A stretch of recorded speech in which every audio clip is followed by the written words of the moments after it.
Dans la vie quotidienne, il est facile de laisser la frustration et la colère prendre le dessus, surtout lorsque nos enfants adoptent des comportements qui nous dérangent. Cependant, les mots que nous choisissons d'utiliser dans ces moments ont un impact immense. Les paroles que nous prononçons ne sont pas seulement des sons lancés au hasard dans l'air, elles portent en elles une énergie qui peut soit édifier, soit détruire. Prier pour nos enfants et faire des déclarations positives sur leur vie est un acte puissant qui peut transformer leur avenir. À l'inverse, les mots négatifs et les malédictions prononcées dans des moments de colère peuvent attirer des défis et des difficultés sur leur chemin. Prenons un moment pour réfléchir à l'importance de parler avec amour et foi, même lorsque nous sommes contrariés. Un moment de tension familiale. Une dispute qui éclate. Marie rentre du travail, fatiguée et stressée. Elle trouve la maison en désordre, les enfants n'ont pas fait leur devoir et Thomas est encore devant son ordinateur, jouant à des jeux vidéo. Thomas, combien de fois t'ai-je dit d'éteindre ce jeu et de faire tes devoirs? Tu ne m'écoutes jamais. À ce rythme, tu vas finir par rater ta vie. Mais je m'en fiche de tes devoirs. De toute façon, ça ne sert à rien. Si tu continues comme ça, tu vas finir comme ton oncle, incapable de garder un emploi. Tu n'as aucun avenir si tu continues à agir ainsi.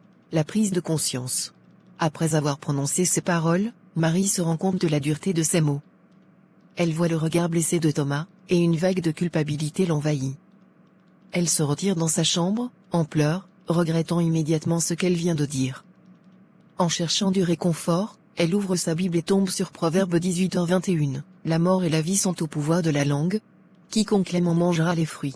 Marie médite sur ce verset et comprend que ces paroles ont le pouvoir de façonner le destin de ses enfants. Elle réalise qu'en disant ces paroles négatives, elle a planté des graines de doute et de désespoir dans le cœur de Thomas. Elle se rappelle de l'importance de prier pour ses enfants et de déclarer des bénédictions sur leur vie, même lorsqu'ils font des erreurs. Le moment de réparation. Marie, apaisée par sa méditation et décidée à corriger son erreur, retourne voir Thomas. Elle s'assoit à côté de lui et lui prend la main. Thomas, je suis désolée pour ce que je t'ai dit tout à l'heure. J'étais en colère et stressée, mais cela ne justifie en rien les mots que j'ai utilisés. Tu es un garçon intelligent et tu as un grand potentiel. Je crois vraiment en toi, et je veux que tu réussisses dans la vie. Parfois, je m'inquiète pour toi parce que je t'aime tellement, mais je sais que Dieu a de grands projets pour toi. C'est pas grave, maman, je sais que tu veux le meilleur pour moi, je vais essayer de faire mieux. Merci, mon chéri. À partir de maintenant, je vais prier pour toi chaque jour et déclarer des bénédictions sur ta vie. Ensemble, on surmontera tout. D'accord? D'accord, maman. Les déclarations positives.